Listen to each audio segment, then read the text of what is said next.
முருகன் உங்களுக்கு துணையாக இருந்தா இந்த அறிகுறிகள் கண்டிப்பா வந்திருக்கும்.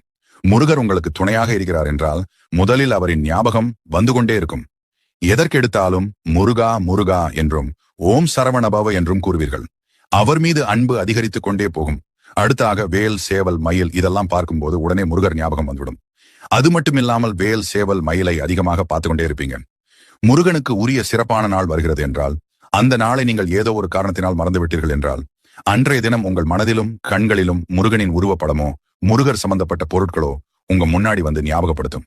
இது மாதிரி உங்களுக்கு நடந்திருக்கப்ப போய் காலண்டர் பாத்தீங்கன்னா அன்னைக்கு முருகருக்கு உகந்த நாளாக தான் இருக்கும்.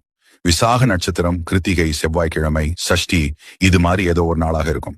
நீங்க ஒரு கஷ்டத்துல இருக்கும்போது உங்களுக்கு உதவி செய்ய ஒருத்தவங்க வருவாங்க. அவங்க பேர் கண்டிப்பா முருகன் பேர்கள் உள்ள ஒருத்தவங்களாகத்தான் இருப்பாங்க. அடுத்து மனசுக்குள்ள ஏதாவது ஒண்ணு போட்டு குழப்பிட்டு இப்ப நம்ம எடுத்திருக்கக்கூடிய இந்த முடிவு சரியா தப்பான்னு குழம்பி தவிக்கும்